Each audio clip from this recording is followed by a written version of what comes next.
Condado de Montgomery, Pensilvania, marzo de 2019. Las puertas de la penitenciaría de mujeres se abren lentamente, liberando a Alice Reinhardt, de 27 años. Tiene una condena de 4 años de prisión por una serie de robos y fraudes con tarjetas de crédito. La historia de Alice comenzó mucho antes de sus crímenes, en el pequeño pueblo de Pottstown, donde creció en una familia disfuncional. Hija de un padre alcohólico y una madre con trastorno bipolar, Alice aprendió desde temprana edad a manipular a las personas para conseguir lo que quería. En la escuela destacó por su mente aguda y carisma, ganándose fácilmente la confianza tanto de profesores como de compañeros. Sin embargo, detrás de su atractiva fachada se escondían graves problemas de control emocional y pensamientos obsesivos que ella ocultaba cuidadosamente. En 2015, a la edad de 23 años, Alice organizó un complejo plan de fraude. Mientras trabajaba como administradora en un gimnasio local, obtuvo acceso a los datos personales de clientes adinerados. Utilizando la información robada, emitió tarjetas de crédito a nombre de otras personas. Al mismo tiempo, cometía robos en las casas de los mismos clientes, conociendo exactamente su horario de visita al club. La policía la estaba siguiendo después de una serie de 12 robos, y una de las víctimas instaló una cámara oculta. La grabación mostró claramente a Alice abriendo profesionalmente la cerradura de la puerta principal. Una búsqueda en su apartamento reveló más de $200,000 en joyas robadas y documentos que mostraban un extenso fraude con tarjetas de crédito. En prisión, Alice demostró ser una prisionera modelo. Participó activamente en el programa de rehabilitación, asistió a asesoramiento psicológico y cursos de formación vocacional. Los psicólogos destacaron su gran inteligencia y capacidad de introspección, pero también expresaron preocupación por su tendencia a formar vínculos poco saludables. Sus informes mencionaron repetidamente que Alice exhibía signos de trastorno obsesivo-compulsivo y rasgos de trastorno límite de la personalidad. Por buena conducta y participación activa en los programas de la prisión, Alice fue puesta en libertad condicional después de cumplir 4 años en lugar de los 6 a los que fue condenada. La administración de la prisión destacó su disposición a reintegrarse a la sociedad. Salió de la instalación con un título en contabilidad que obtuvo mientras estaba encarcelada y cartas de recomendación de psicólogos y profesores de la prisión. Después de su liberación, Alice se instaló en un apartamento alquilado en Norristown, un pequeño pueblo a media hora de Filadelfia. El servicio de libertad condicional la ayudó a conseguir un trabajo como constable junior en una pequeña empresa de construcción. A primera vista, parecía que había emprendido con éxito el camino hacia la corrección. El oficial de libertad condicional notó la puntualidad de Alice al asistir a las citas obligatorias y su deseo de llevar una vida normal. Sin embargo, detrás del bienestar externo se escondían viejos demonios. Alice continuó viendo a un terapeuta, pero a menudo le ocultaba sus verdaderos pensamientos y sentimientos. Ella creó minuciosamente la imagen de una persona exitosamente rehabilitada, mientras que su tendencia hacia las ideas obsesivas y el comportamiento manipulador no desapareció. Simplemente estaban esperando su momento para emerger con renovado vigor. El 15 de abril de 2019 fue un punto de inflexión en la vida de 2 personas. Era una soleada mañana de lunes cuando Alice Reinhardt conoció a James Caulfield en la cafetería Morning Brew en el centro de Norristown. James, un especialista en ciberseguridad de 25 años, trabajaba en un edificio de oficinas frente a la cafetería. Era un representante típico de su profesión, inteligente, centrado en el trabajo, un poco retraído en la comunicación. Alice, que trabajaba como contadora en una empresa de construcción a 3 cuadras de la cafetería, comenzó a prestarle atención una semana antes de su primer encuentro. Todas las mañanas, exactamente a las 8:30, James pasaba por la cafetería para tomar su pedido habitual, un café americano grande sin azúcar y un panecillo de avena. Alice, con su característica atención al detalle, notó esta rutina y decidió aprovecharla para familiarizarse. Esa mañana, ella se puso deliberadamente en la fila justo detrás de él. Cuando James buscó su billetera, Alice accidentalmente dejó caer su carpeta de documentos, esparciendo papeles a sus pies. James, como era de esperar, la ayudó a recoger los documentos. Este momento marcó el inicio de su breve conversación, durante la cual Alice dirigió hábilmente la conversación, demostrando interés en su trabajo y creando la impresión de un encuentro casual. James Caulfield vivía solo en un pequeño apartamento en Maple Street. Su vida mesurada consistía en trabajar, entrenar en el gimnasio local y raras reuniones con amigos los fines de semana.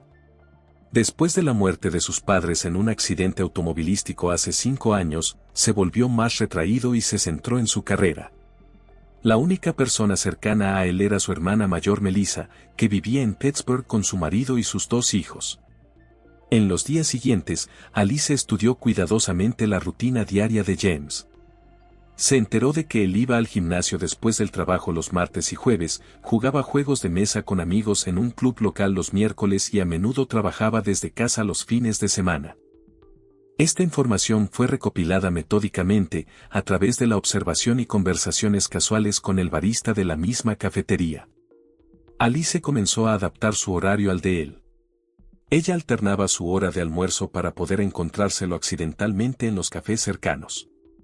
Cada uno de estos encuentros fue cuidadosamente planeado, pero parecía completamente natural. James, ajeno a sus manipulaciones, poco a poco empezó a reconocerla como la buena chica de la cafetería. Durante la primera semana de conocerse, Alice creó una imagen cuidadosamente pensada de sí misma. Se presentó como una contadora exitosa con interés en la psicología y el arte contemporáneo.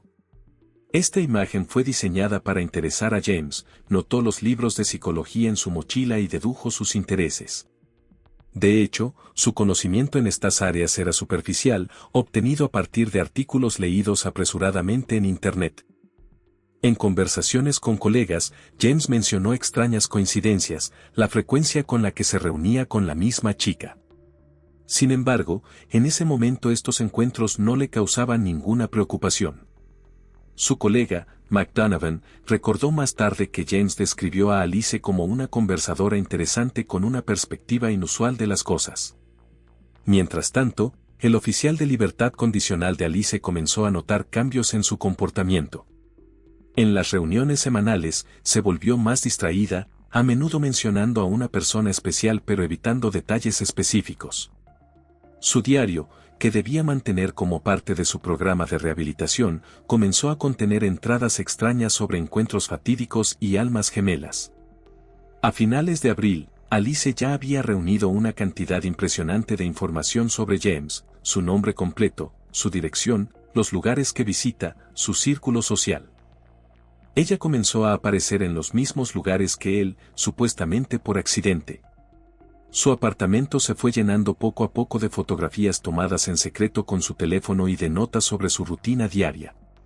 La obsesión empezó a convertirse en una obsesión en toda regla. A principios de mayo de 2019, el comportamiento de Alice Reinhardt comenzó a ser cada vez más alarmante. Después de 3 semanas de reuniones casuales en cafeterías, pasó a acciones más activas. El primer paso serio fue intentar acceder a la red interna de la empresa donde trabajaba James. Utilizando habilidades adquiridas durante estafas anteriores, creó una cuenta falsa en el sistema corporativo. Los compañeros de James comenzaron a notar sucesos extraños. Alguien le enviaba periódicamente correos electrónicos a su dirección de correo electrónico del trabajo con citas de libros de psicología y filosofía, temas que alguna vez había discutido con Alice. Las cartas llegaban desde diferentes direcciones anónimas, pero el estilo de escritura siempre era el mismo. El departamento de TI de la empresa descubrió posteriormente varios intentos de piratear el correo electrónico corporativo de James. El 7 de mayo, Alice hizo su primer intento de acercamiento abierto. Ella tendió una emboscada a James después del trabajo y le sugirió cenar juntos. James, sintiéndose incómodo con la insistencia de un extraño, declinó cortésmente, citando otros planes. Esta negativa se convirtió en el catalizador del comportamiento más agresivo de Alice. Al día siguiente, ella empezó a aparecer en todos los lugares donde iba James. Se unió al mismo gimnasio, empezó a ir a la misma librería, incluso encontró una manera de entrar a las reuniones cerradas del club de juegos de mesa donde pasaba el tiempo los miércoles. Cada vez ella fingía que estos encuentros eran accidentales, pero su comportamiento se volvió cada vez más obsesivo. A mediados de mayo, Alice comenzó a seguir a James después del trabajo. Alquiló un Ford Focus plateado usado para que fuera más difícil detectarla en el tráfico. Todas las noches aparcaba cerca de su casa y observaba las ventanas de su apartamento. En su diario, que luego fue encontrado por la policía, registró cada uno de sus movimientos, cada visita de amigos, cada viaje a la tienda. Al mismo tiempo, Alice comenzó a manipular el entorno de James. Conoció al barista en su cafetería favorita, haciéndose pasar por un viejo amigo de James, y le preguntó sobre sus preferencias y su rutina diaria. Incluso intentó conseguir un trabajo en esta cafetería, pero fue rechazada debido a su pasado criminal. A finales de mayo la situación había empeorado.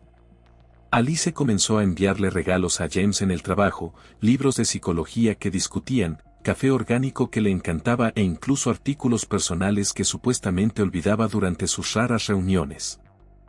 Cada regalo venía acompañado de una larga carta en la que Alice describía su conexión especial y su destino de conocerse. James, preocupado por lo que estaba sucediendo, comenzó a cambiar sus rutas habituales y el horario en que visitaba sus lugares habituales. Dejó de ir a su cafetería favorita, cambió de gimnasio y pidió a sus compañeros que no dejaran entrar a desconocidos a la oficina. Sin embargo, estas medidas solo aumentaron la obsesión de Alice. Ella percibía sus intentos de evitarla como un juego y una prueba de sus verdaderos sentimientos. Durante este periodo, el estado mental de Alice comenzó a deteriorarse rápidamente. Las entradas de su diario se volvieron cada vez más caóticas y perturbadoras. Ella dejó de presentarse regularmente a trabajar, lo que llamó la atención de su oficial de libertad condicional. En la siguiente reunión, el curador notó que Alice parecía agotada y nerviosa, pero todos los intentos de averiguar la razón de su condición se encontraron con una resistencia agresiva. A finales de mayo, Alice comenzó a penetrar en el territorio de la casa de James. Las cámaras de vigilancia la grabaron intentando entrar al edificio varias veces después que los residentes. En el buzón de James comenzaron a aparecer extrañas cartas escritas a mano que detallaban su vida diaria. En estas cartas, Alice demostró un conocimiento aterrador de los más mínimos detalles de su rutina diaria. Junio de 2019 comenzó con una serie de incidentes que dejaron a quienes rodeaban a James Caulfield seriamente preocupados por su seguridad. El primer aviso serio provino de su vecina, Martha Wilson, de 68 años, quien notó que un extraño intentaba robar la llave de su apartamento el 2 de junio. Cuando la señora Wilson la llamó, Alice se presentó como la novia de James y dijo que quería darle una sorpresa. El vecino, al saber que James vivía solo, denunció inmediatamente el incidente a la policía. La policía respondió al llamado, pero cuando llegaron, Alice ya había desaparecido. Los oficiales hicieron un informe y aconsejaron a James que instalara una cámara de circuito cerrado de televisión en la puerta principal. Esa misma noche, se descubrió en el apartamento de James que alguien había intentado romper la ventana que daba a la salida de incendios. En el alféizar de la ventana había huellas de un intento de robo y una nota: ¿por qué te escondes de tu destino? A mediados de junio, el comportamiento de Alice se volvió aún más impredecible. Comenzó a llamar al trabajo de James varias veces al día, utilizando diferentes números de teléfono. Sus mensajes se volvieron cada vez más amenazantes. En uno de ellos escribió: si yo no puedo estar contigo, nadie más lo estará tampoco. El servicio de seguridad de la empresa se vio obligado a instalar medidas de seguridad adicionales y filtrar las llamadas entrantes. Un incidente particularmente inquietante ocurrió el 15 de junio. Alice siguió a James a un restaurante donde estaba cenando con su colega Sarah Pierce. Al verlos juntos, Alicia hizo una escena. Ella irrumpió en el restaurante y comenzó a gritar, acusando a Sarah de robarle a su hombre. La seguridad escoltó a Alice fuera del establecimiento, pero ella continuó parada afuera, golpeando las ventanas y gritando amenazas. La policía, llamada por la dirección del restaurante, la detuvo por alterar el orden público. Este arresto tuvo como resultado que Alice fuera arrestada temporalmente durante 48 horas. Durante el interrogatorio, la policía encontró guantes, ganzúas y fotografías de James tomadas desde diferentes ángulos y en distintos lugares de su bolso. De particular preocupación fueron las fotografías tomadas a través de la ventana de su dormitorio. Sin embargo, debido a la falta de evidencia directa de un allanamiento o amenazas a su vida, la policía se vio obligada a liberarla, limitándose a una advertencia. Después de su liberación, Alice fue llamada a una reunión de emergencia con su oficial de libertad condicional. Su encargado, el señor Gregory Parker, estaba muy preocupado por la situación. En la reunión, Alice se comportó de forma inusualmente tranquila y negó cualquier acusación de acoso. Afirmó que todo lo que estaba sucediendo era solo una serie de desafortunadas coincidencias y que ella y James tenían una relación especial que los demás no entienden. A finales de junio la situación llegó a un punto crítico. James descubrió que alguien había hackeado su correo electrónico personal y sus redes sociales. Todos sus contactos recibieron mensajes extraños, supuestamente de él, con declaraciones de amor hacia Alice e historias sobre su relación secreta. Los técnicos determinaron más tarde que el hackeo se llevó a cabo utilizando información obtenida mediante ingeniería social. Alice entrevistó metódicamente a los conocidos de James, recopilando datos que podrían ayudar a adivinar sus contraseñas. El 26 de junio, la hermana de James, Melissa, llegó desde Pittsburgh, preocupada por lo que estaba sucediendo. Ella insistió en que su hermano presentara una denuncia formal ante la policía y obtuviera una orden de restricción. Ese mismo día, Alice fue vista cerca de la escuela donde estudiaban los sobrinos de James.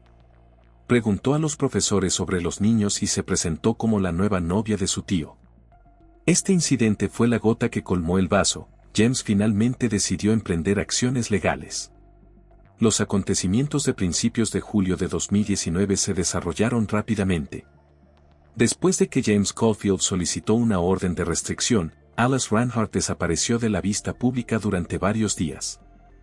Su teléfono estaba apagado, se tomó una licencia por enfermedad en el trabajo y no se presentó en su apartamento. Posteriormente, la investigación estableció que durante ese periodo alquiló una habitación en el motel Pine Grove, en las afueras de la ciudad, donde pasó 5 días planeando sus futuras acciones. El 3 de julio, Alice rompió el silencio con una serie de correos electrónicos enviados a James desde diferentes direcciones anónimas. En estas cartas mostraba una aterradora mezcla de fantasías románticas y amenazas ocultas. Particularmente inquietante fue la última carta en la que escribió: "Pronto estaremos juntos para siempre. Nadie podrá separarnos. Ni siquiera la muerte". En su habitación del motel, Alice creó algo así como un altar dedicado a James. Las paredes estaban cubiertas con sus fotografías, recortes de redes sociales e impresiones de su rara correspondencia. El diario, que fue encontrado más tarde, contenía anotaciones que indicaban una desconexión total con la realidad. Ella escribió sobre una misión sagrada, el amor eterno y la reunión final. El 5 de julio, Alice hizo una compra que luego se convertiría en una prueba clave. Compró un rollo de cuerda, un juego de herramientas de jardinería afiladas y un rollo grande de película plástica en una ferretería. La vendedora recordó más tarde que parecía inusualmente tranquila y metódica mientras seleccionaba cuidadosamente cada artículo. En la tarde del 6 de julio, Alice regresó a su apartamento. Los vecinos la oyeron mover muebles y murmurar algo toda la noche. A la mañana siguiente, envió una carta final a su oficial de libertad condicional, agradeciéndole por su ayuda y escribiendo que finalmente había encontrado mi verdadero propósito. El 8 de julio, día de la tragedia, Alice se despertó temprano en la mañana. Las cámaras de vigilancia la captaron saliendo de su casa a las 5:30 a.m. con una gran bolsa deportiva. Aparcó su coche de alquiler a 2 cuadras de la casa de James y esperó durante varias horas, vigilando la entrada del edificio. A las 7:45, cuando James salió a correr como de costumbre por la mañana, Alice lo siguió hasta una zona desierta del parque. Allí, aprovechando el momento que no había nadie cerca, lo atacó por la espalda. Un examen forense posterior determinó que el primer golpe con las tijeras de podar cayó en el cuello, lo que casi inmediatamente privó a James de la oportunidad de resistirse o pedir ayuda. El cuerpo de James fue descubierto una hora después por un transeúnte que paseaba a su perro. Alice no hizo ningún intento de escapar de la escena del crimen, se sentó junto al cuerpo, sosteniendo su mano y tarareando la marcha nupcial. Cuando llegó la policía, ella no se resistió al arresto y se limitó a repetir: ahora estamos juntos para siempre. Nadie podrá separarnos. La investigación sobre el asesinato de James Caulfield se abrió formalmente el 8 de julio de 2019. A pesar de la evidencia del crimen y la presencia del criminal en el lugar de los hechos, los detectives del Departamento de Homicidios realizaron una investigación exhaustiva para restablecer el panorama completo de los hechos y reunir todas las pruebas necesarias para el juicio. Una búsqueda en el apartamento de Alice Reinhardt reveló el alcance de su obsesión.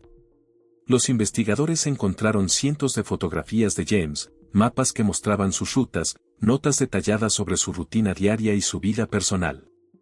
De particular interés para la investigación fue el ordenador portátil de Alice, donde se encontraron numerosos borradores de cartas, planes de acoso e incluso varias versiones de un guión de asesinato, escritos con un método aterrador. Se encontraron pruebas adicionales en la habitación del motel Pine Grove donde Alice pasó sus últimos días antes del asesinato. Entre ellos se encuentra un plan de acción detallado para el día del asesinato, escrito con letra caligráfica, y una especie de altar con fotografías de James rodeado de velas y flores secas. El dueño del motel informó que Alice rara vez salía de su habitación y pedía comida a domicilio. Un examen psiquiátrico realizado después de su arresto reveló que Alice padecía graves trastornos mentales. La doctora Elizabeth Hawthorne, psiquiatra forense principal del caso, le diagnosticó una combinación de erotomanía, delirios de amor y trastorno obsesivo-compulsivo de la personalidad. En su conclusión, la doctora Hawthorne señaló que el encarcelamiento puede haber empeorado los problemas de salud mental existentes de Alice.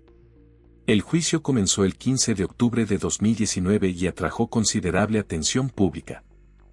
El fiscal del condado de Montgomery, Michael Stevenson, presentó amplia evidencia de la naturaleza premeditada del asesinato, incluidas imágenes de vigilancia, los diarios de Alice y el testimonio de numerosos testigos de su acoso a James. La defensa, encabezada por el abogado Jonathan Berger, se basó en la afirmación de que el acusado estaba loco. Berger presentó ante el tribunal una historia de los problemas mentales de Alice, su difícil infancia y el impacto de su encarcelamiento en su estado mental. Se hizo especial hincapié en el fracaso de los sistemas de libertad condicional y de salud mental a la hora de reconocer a tiempo el deterioro de su condición. La hermana de James, Melissa, dio una declaración emotiva en el juicio sobre el impacto que el asesinato tuvo en su familia. Ella habló de cómo sus hijos todavía tienen miedo de salir y de la culpa que siente por no insistir en medidas más drásticas para proteger a su hermano.